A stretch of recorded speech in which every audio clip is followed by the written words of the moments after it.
SMDC ప్రేక్షకులకు నమస్కారం. నేటి వార్తలకు స్వాగతం. శ్రీరాంపూర్ ఏరియాలో జూన్ నెలలో 89% బొగ్గు ఉత్పత్తి సాధించడం జరిగిందని జీఎం ఎం శ్రీనివాస్ పేర్కొన్నారు. మంగళవారం జీఎం ఆఫీసులో ఏర్పాటు చేసిన విలేకరుల సమావేశంలో ఉత్పత్తి వివరాలు వెల్లడించారు. శ్రీరాంపూర్ ఏరియాలోని భూగర్భ గనుల్లో 79%, ఓసీపీల్లో 92% ఉత్పత్తి సాధించడం జరిగిందన్నారు. RK5 గనిలో 93%, RK6 గనిలో 73%, RK7లో 82%, RK న్యూటెక్లో 106% బొగ్గు ఉత్పత్తి జరిగిందన్నారు. SRP1లో 92%, SRP3లో 58%, IK1Aలో 72%, శ్రీరాంపూర్ OCP2లో 93%, ఇందారం OCPలో 89% బొగ్గు ఉత్పత్తి తీయడం జరిగిందన్నారు. శ్రీరాంపూర్ ఏరియాలో గడిచిన 3 నెలల్లో 94% ఉత్పత్తి తీయడం జరిగిందని చెప్పారు. సింగరేణి వ్యాప్తంగా జూన్ నెలలో 100% ఉత్పత్తి తీయగా గడిచిన 3 నెలల్లో 99% సాధించామని చెప్పారు. కార్మికులు సంస్థ అభివృద్ధి దృష్ట్యా ఈ నెల 9న దేశవ్యాప్త సమ్మెకు దూరంగా ఉండాలని కోరారు. సమ్మె డిమాండ్లలో సింగరేణి కార్మికులకు సంబంధించినవి లేవన్నారు. సమ్మెతో సంస్థకు కార్మికులకు నష్టం వాటిల్లుతుందన్నారు. శ్రీరాంపూర్ ఏరియా RK6 గని ఈ నెలాఖరులోగా మూసివేయడం జరుగుతుందన్నారు. ఇప్పటికే గనిలోని 665 మంది కార్మికులకు బదిలీ చేసినట్లు తెలిపారు. కార్మికులకు ఈ నెల నుంచి శ్రీరాంపూర్ ఏరియాలోని ఆసుపత్రిలోనే PME పరీక్షలు చేయడం జరుగుతుందని జీఎం పేర్కొన్నారు. రామకృష్ణపూర్ ఏరియా ఆసుపత్రికి వెళ్లాల్సిన అవసరం లేదన్నారు. శ్రీరాంపూర్ ఆసుపత్రిలోనే అన్ని విధాల సదుపాయాలు, వైద్య పరీక్షల యంత్రాలు ఏర్పాటు చేసినట్లు తెలిపారు. కార్మికుల సంక్షేమానికి ప్రాధాన్యత ఇవ్వడం జరుగుతుందన్నారు. ఇప్పటి వరకు శ్రీరాంపూర్ ఏరియాలో 3682 మంది కార్మికుల పిల్లలకు కారుణ్య ఉద్యోగాలు కల్పించినట్లు తెలిపారు. ఈ సమావేశంలో SO2 GM Satyanarayana, DYGM Anil Kumar, Rajanna, DYPM Kantharao తదితరులు పాల్గొన్నారు. SRP ఏరియాలో ఉత్పత్తి వివరాలు చూసినట్టయితే ఉత్పత్తి లక్ష్యం ఏరియా ఉత్పత్తి లక్ష్యం 5,53,000 గాను 4,89,000 సాధించాము. 89% ఉన్నాము. ఇందులో ముఖ్యంగా ఉత్పత్తి 100% రాకపోవడానికి కారణం జూన్ నెలలో 10 రోజులు వర్షాల వల్ల ఓసీలలో ఉత్పత్తి అనేది నష్టపోయాము. 80 మిల్లీమీటర్ల వరకు వర్షపాతం నమోదైంది. అది ఒకటి మెయిన్ కారణం. మిగతా అన్ని మైన్స్లలో ఉత్పత్తి అనుకున్నట్టే ఉంది. అట్లాగే ఓవి పరంగా చూసినట్టయితే ఓవి కూడా సుమారు ఒక 15 లక్షల వరకు, అంటే 3 మైన్లలో, అంటే SRP OC, SRP IK OCలలో, అంటే 3 కాంట్రాక్ట్లు కలిపి సుమారు ఒక 15 లక్షలు కూడా ఓబీ అనేది నష్టపోయాము. అది కూడా వర్షంతోనే. సో ఓవరాల్గా చూసుకున్నట్టయితే గత సంవత్సరం కంటే ఈ సంవత్సరం ఈ జూన్ నెలలో ఉత్పత్తి 2,69,000 టన్నులు ఎక్కువగా ఉన్నాము. అట్లాగే జూన్ నెల చూసుకున్నట్టయితే లాస్ట్ ఇయర్తో పోల్చుకున్నట్టయితే దాదాపు ఒక 700 టన్నులు ఎక్కువగా ఉన్నాము. ఈ జూలై నెలలో ఉత్పత్తి లక్ష్యము 4,89,000 ఉంది. అది తప్పకుండా సాధిస్తామనే నమ్మకం ఉంది. అట్లాగే ఈసారి వనమహోత్సవం జూన్ నెలలో కూడా మన డైరెక్టర్ ప్రాజెక్ట్ అండ్ ప్లానింగ్ వారి చేత కొంత IKOCలో ప్లాంటేషన్ ప్రోగ్రామ్ కూడా టేకప్ చేయడం జరిగింది. ఇంకా ఏరియాస్ కూడా ఐడెంటిఫై చేయడం జరిగింది. ఈ జూలై నెలలో గౌరవ చైర్మన్ గారితోని అట్లాగే ఇతర డైరెక్టర్లతోని ప్లాంటేషన్ ప్రోగ్రామ్ అనేది కూడా చేయడానికి అన్నీ సిద్ధంగా ఏర్పాట్లు చేశాము. మరొకసారి అందరికీ తెలియజేసింది అంటే తర్వాత యాబ్సెంటిజం అనేది కూడా కొంచెం ఎక్కువగా ఉంది. ఉద్యోగులందరికీ తెలియజేసేది ఏంటంటే యాబ్సెంటిజం అనేది తగ్గించుకొని అందరూ విధులకు హాజరు కావాల్సిందిగా. ఈ నెల జూలై నెలలో 9వ తారీఖు నాడు కొన్ని యూనియన్లు స్ట్రైక్ నోటీస్ ఇచ్చాయి, 1 డే టోకెన్ స్ట్రైక్. అందులో ఉన్న డిమాండ్లు ప్రధానంగా సెంట్రల్ గవర్నమెంట్ పరిధిలో ఉన్నాయి, సింగరేణి పరిధిలో ఏమీ లేవు. కాబట్టి ఆ రోజు స్ట్రైక్లో పాల్గొనకుండా ఉద్యోగులందరూ తమ తమ విధులకు హాజరు కావాలని, ఉత్పత్తికి ఎటువంటి నష్టం జరగకుండా చూడాలని కోరడమైంది. సింగరేణి ప్రాంతాల్లో నివసిస్తున్న వారికి ఇంటి పట్టాలను ఎమ్మెల్యే ప్రేమ్ సాగర్ రావు తక్షణమే ఇప్పించాలని బీజేపీ నేతలు కోరారు.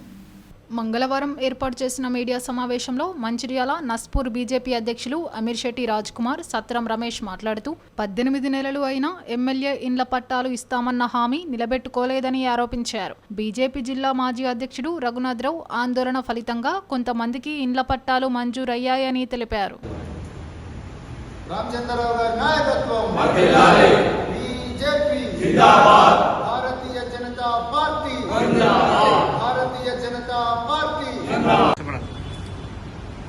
నిన్నటి ప్రెస్ మీట్లో నస్పూర్ పట్టణ కాంగ్రెస్ తమ్ముళ్ళు మా ప్రీతం నాయకులు రఘునాథ్ వెర్రబెల్లి గారిపై అనుచిత వ్యాఖ్యానాలు చేసినందుకు ఖండిస్తూ మీ చేసిన వ్యాఖ్యలకు మీ విజ్ఞతగా నేను వదిలిపెట్టేస్తూ స్థానికంగా సమస్య గురించి నిన్న ఏదైతే జరిగిందో దాని గురించి నేను మీకు వివరించదలుచుకుంటున్నా. 2009లో ఎమ్మెల్సీగా ప్రేమ్సాగర్ రావు ఉన్నప్పుడు 2013లో ఈ ఇళ్ల పట్టాలు ఇస్తానని ఫస్ట్ బీజం చేసింది ప్రేమ్సాగర్ రావు. 2013లో అప్పుడు స్థానికంగా ఉన్న ఎమ్మెల్యే సంప్రదించకుండా అప్పటి ముఖ్యమంత్రి ఆశీస్సులు పొందడానికి తెలంగాణ ఉద్యమం ఉరెత్తున రాగినప్పుడు అతని యొక్క ఆశీస్సులు పొందడానికి ఇక్కడ సభ సక్సెస్ కావడానికి మాత్రమే పట్టాలు ఇవ్వడం జరిగింది. ఇప్పటి వరకు కూడా ఒక్క పట్టా కూడా ఇవ్వలేదు. నిన్న కొంత స్థానిక నాయకులు మాట్లాడుతూ సింగరేణి పారిశ్రామిక ప్రాంతంలో నివసిస్తున్న ఈ ఇళ్ల పట్టాలు కృత్రిమంగా రాత్రికి రాత్రే తయారు చేసి ఏదో బీజేపీ నాయకులను తీసుకొచ్చి ఈ విధంగా కార్యక్రమం చేస్తూ అనుచిత వ్యాఖ్యలు చేసిన వారికి ఖండిస్తూ ఇప్పుడు కాదు ఈ పోరాటం గత 6 సంవత్సరాల నుండి రఘునాథ్ వెర్రబెల్లి నాయకత్వంలో ఎన్నోసార్లు సింగరేణిలో నివసిస్తున్న వారికి పట్టాలు ఇవ్వాలని వాళ్ళ పట్టాల డిమాండ్ చేస్తూ కలెక్టర్ గారికి మరియు అదే విధంగా జీఎం గారికి గతంలో ఎన్నోసార్లు వినతి పత్రం ఇవ్వడం జరిగింది.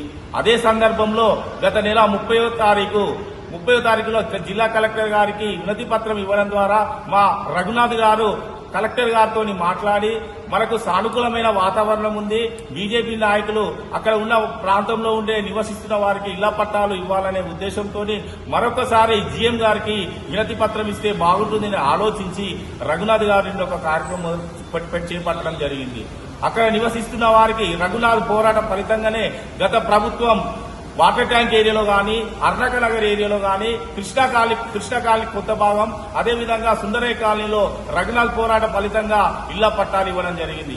కానీ కొత్త రోడ్లో నివసిస్తున్న ప్రజలకు సుమారుగా ఒక 1500 ఇళ్లు ఉంటాయి. ఆ ఇళ్లకు పట్టాలు ఇవ్వలేదు. 40 సంవత్సరాల నుండి వారు అక్కడ నివసిస్తూ ఉన్నారు. అంతేకాకుండా వారు ఇళ్లకు పన్ను కడుతున్నారు, కరెంటు బిల్లు చెల్లిస్తున్నారు. కానీ వారికి ఇంతవరకు ఇళ్ల పట్టాలు ఇవ్వలేదు. 17 వాళ్ళు ఒక చిన్న సమావేశం బట్టి ఇంద్రమ్మ ఇల్లు ఇస్తున్నాం అన్నారు. ఇంద్రమ్మ ఇల్లు వేరు, ఇంద్రమ్మ ఇల్లు పట్టాలుంటేనే ఇంద్రమ్మ ఇల్లు ఇవ్వడం జరుగుతుంది. కానీ ఇక్కడ పట్టాలు లేకుండా మీ ఇంద్రమ్మ ఇల్లు ఇస్తున్నది ప్రజలను మళ్ళొక్కసారి మోసం చేయడానికి ఈ కాంగ్రెస్ నాయకులు ఇస్తున్నారు. ప్రజలు జాగ్రత్తగా గమనించవలసిందిగా కోరుతున్నాం. అంతేకాకుండా రఘునాథ్ గారు ఇప్పుడు మీరు అదే విధంగా మీరు అంటున్నారు పాఠశాలలు మెడికల్ కాలేజీ రఘునాథ్ పోరాటం ఫలితంగానే అప్పటి ఈటల రాజేందర్ గారు వైద్య మంత్రిగా ఉన్నప్పుడు వారిని సంప్రదించి కేంద్ర ప్రభుత్వంతో సంప్రదించి మంచిర్యాలలో మెడికల్ కాలేజీ రావడానికి మన రకంగానే కృషి చేయడం వల్ల ఈ రోజు మంచిర్యాలలో మెడికల్ కాలేజీ రావడం జరిగింది. ఇలాంటి కార్యక్రమాలు అనేక కార్యక్రమాలు చేయడం జరిగింది. ఎక్కడో బీజేపీ కార్యకర్తలకు పేరు వస్తున్నదనే అక్కుసతో ఈ విధంగా కాంగ్రెస్ నాయకులు అనుచితమైన వ్యాఖ్యలు చేయడం అనేది సరికాదని తెలియజేస్తున్నాం. అదేవిధంగా మీరు డిసెంబర్ వరకు ఇస్తారు అని చెప్తున్నారు కదా, సరే మరి డిసెంబర్ వరకు ఇళ్ల పట్టాలు పూర్తి స్థాయిలో ఇవ్వండి. గతంలో ఇచ్చిన విధంగా చెల్లని పట్టాలు ఇవ్వకుండా ప్రజలకు ఇస్తే మేము చాలా సంతోషిస్తాం. ప్రతిపక్షంలో ఉన్న ప్రతిపక్ష నాయకుడిగా రఘునాథ్ గారు అనేక విషయాలపై కొట్లాడతారు. ఆ కొట్లాట విషయంలో నిన్న చేయడం జరిగింది. మీరు గనక డిసెంబర్ 31వ తారీఖు వరకు ఇళ్ల పట్టాలు ఇస్తే అక్కడ ఇళ్ల పట్టాలు ఇచ్చిన వారి చేతనే మీకు పాలాభిషేకం చేస్తున్నామని భారతీయ జనతా పార్టీ చెప్పడం జరుగుతుంది. భారత్ మాతాకి జై. ఏదైతే నిన్న కాంగ్రెస్ పార్టీ నాయకులు ప్రెస్ మీట్ పెట్టి రఘునాథ్ వెర్రబెల్లి కాదు, లోకల్ కాదు అంటే స్థానికుడు కాదని చెప్పేసి ఇలా వీళ్ళు మాట్లాడుతున్నారు.